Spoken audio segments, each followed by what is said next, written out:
Alors, en fait, dans le cadre de la restauration d'une armoire attribuée à André Charles Boulle, du département des objets d'art du musée du Louvre, au sein des ateliers de restauration ébénisterie et dorure du C2RMF, la restitution des pieds manquants est venue rétablir l'équilibre structurel et esthétique de l'œuvre.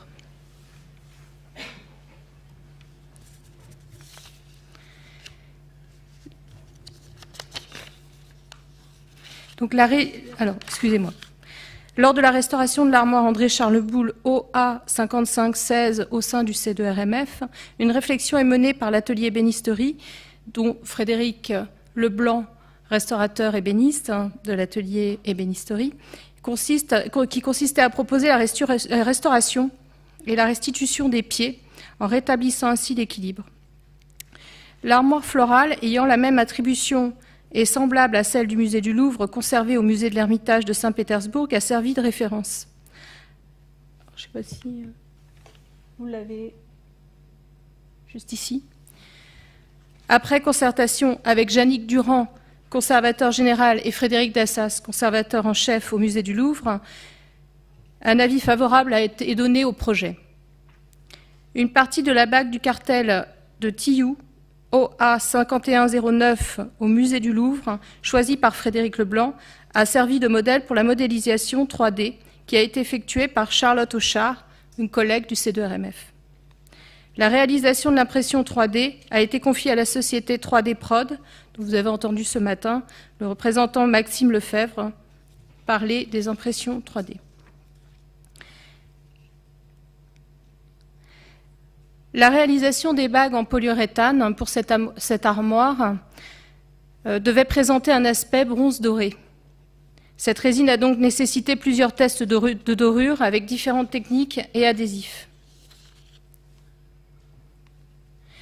Les tests effectués sur les bagues en résine polyuréthane, dont vous avez un exemple du prototype sur lequel on a fait ces tests, ont été menés dans un premier temps avec des techniques de dorure sur bois traditionnelles, dont une dorure à la miction de 3 heures, qui est composée d'huile de lin et d'un cicatif qui n'est plus le plomb, et d'une feuille d'or supérieure.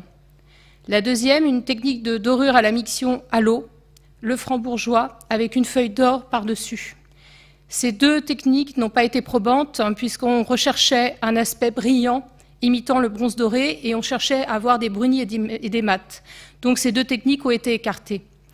Dans un deuxième temps, un primaire sur plastique a été testé, et le résultat n'a pas été probant puisque l'accroche n'a pas fonctionné. C'est-à-dire qu'une fois que le primaire a été posé sur la résine polyuréthane, on a posé la feuille d'or, on a attendu un temps de séchage, et avec l'ongle, en fait, on venait gratter et l'accroche ne se faisait pas.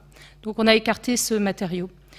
Il nous restait donc le vernis polyuréthane en bombe et le vernis polyuréthane en liquide, dont le fabricant, le Prince, a généreusement envoyé des produits, et nous les avons testés. Donc le vernis polyuréthane en bombe avec une miction acrylique Midnetum Ink Kollner et la feuille d'or supérieure donnait un résultat assez satisfaisant.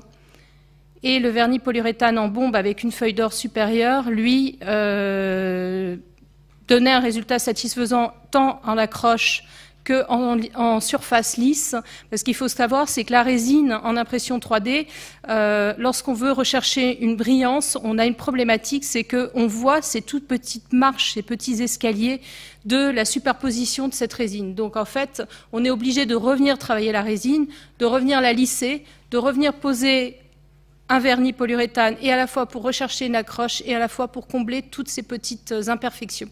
Et par-dessus, donc, on a mis cette miction acrylique à l'eau et une feuille d'or, et on a réussi à avoir un résultat très intéressant. Donc cette technique est retenue.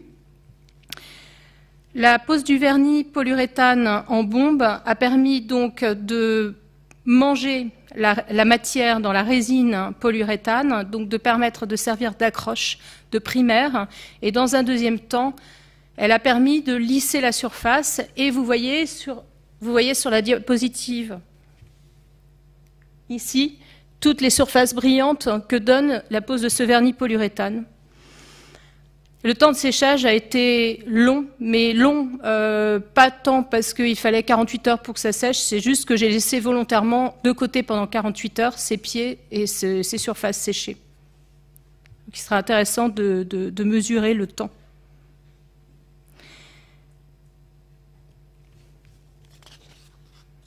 Donc la pose à la miction à l'eau de Kollner a été posée avec un aérosol.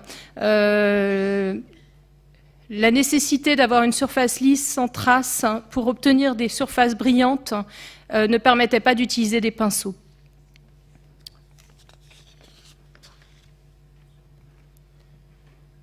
Une dorure à la feuille s'est faite ensuite, après cette pose de miction à l'eau. Donc vous voyez, c'était assez drôle à exécuter.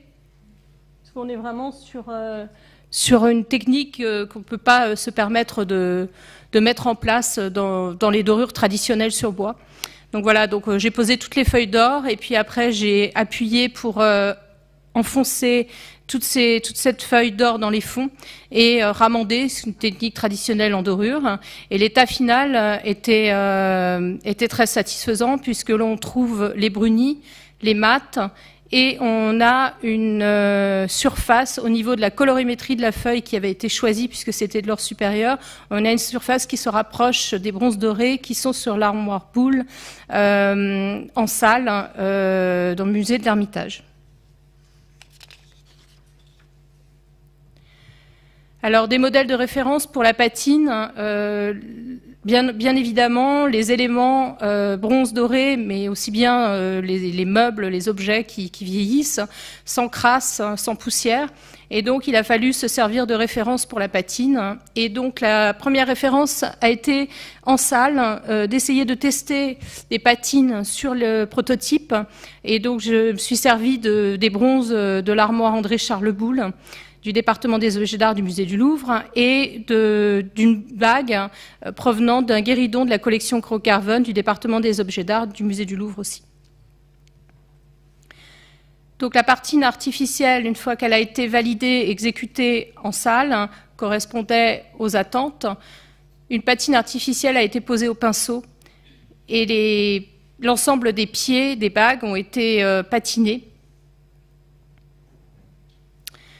Bien sûr, se pose la question, on était dans le cadre d'un prototype et donc d'un projet et d'une fabrication avec des résines polyuréthanes et des vernis polyuréthanes et des techniques et des superpositions de produits, de matériaux et de techniques bien particulières qui ne correspondent pas à une spécialité mais à plusieurs. Et donc à ce moment-là, on s'est posé la question de faire vieillir, on s'est dit qu'il fallait faire vieillir donc ces matériaux et avec différentes techniques, sur ces éprouvettes. Donc on a à peu près 36 éprouvettes aujourd'hui qui sont fabriquées, avec bien sûr des choix de recouvrement différents. Soit on a un support polyuréthane seul pour le faire vieillir, et on a un support polyuréthane avec une couche préparatoire, ou alors un support polyuréthane avec une couche préparatoire et une miction, ou alors un support polyuréthane avec une couche préparatoire, une miction et une feuille d'or.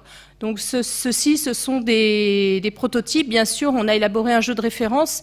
Il y a plusieurs types de jeux qui vont être utilisés dans le cadre de différents tests. Donc Frédéric Leblanc a modélisé les éprouvettes, comme vous voyez en haut à gauche. Donc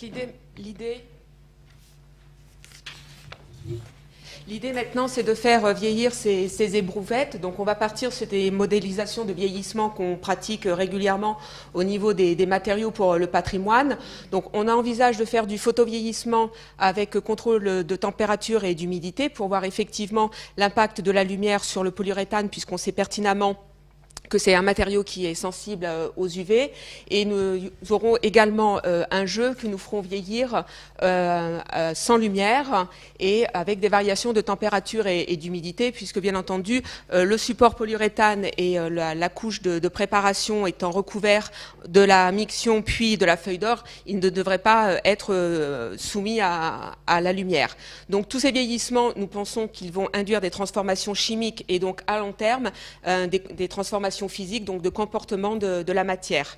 Une fois que ces éprouvettes auront vieilli, ce que l'on voudra regarder en priorité, c'est voir si par rapport à des objets de dorure traditionnelle, on a un encrassement similaire. Est-ce qu'éventuellement la patine qui a été posée sur la feuille d'or va tenir dans le temps ou éventuellement craqueler, comme on peut le voir sur certaines patines appliquées sur des dorures traditionnelles. Voir comment la feuille d'or aussi va se comporter. Est-ce qu'elle va rester tendue ou est-ce qu'au contraire elle va éventuellement plisser, et est-ce qu'elle va pareil rester uniforme ou craqueler. Donc une fois que le vieillissement seront faits, on va envisager donc différents modes d'évaluation de ces traitements de surface et du support polyuréthane. Donc bien entendu, nous ferons des mesures colorimétriques pour voir s'il y a un changement dans une des directions, est-ce qu'il y a un assombrissement, est-ce qu'il y a un jaunissement ou une autre apparition de couleur. On va vérifier effectivement aussi l'adhésion. Est-ce que cette feuille d'or tient dans le temps sur cette superposition de couches? Est-ce qu'à un moment donné, il y aura éventuellement une dégradation soit du polyuréthane, soit de la miction qui va faire que le système va devenir instable? S'il te plaît, la suivante. Et enfin, pour le support, on va envisager des tests mécaniques, puisque là, dans ce cas-là, ce sont des éléments qui sont au niveau de partie basse du mobilier, et on n'est pas à l'abri éventuellement que ces éléments reçoivent des chocs, et on voudrait voir si cela va tenir dans le temps. Donc c'est une expérimentation qui n'est pas commencée, qui est en train de se construire, et en fait on est parti sur la constitution d'éprouvettes planes par rapport au pied de la bague. Alors c'est sûr, ça sera peut-être moins représentatif, mais pour pouvoir appliquer toutes ces méthodes d'évaluation, on est obligé de travailler sur des éléments plans. Donc on espère mettre ça rapidement en place, et on fera à ce moment-là un retour d'une façon ou d'une autre à l'ensemble de la communauté et aussi aux fabricants de 3D Prod. Donc Frédéric a apporté les différentes bagues ainsi que le moule qui a servi à la réalisation de ces soufflages, impression par soufflage. Et donc si vous êtes intéressé pour voir l'état de surface travaillé et non travaillé, ils sont à votre disposition. Merci.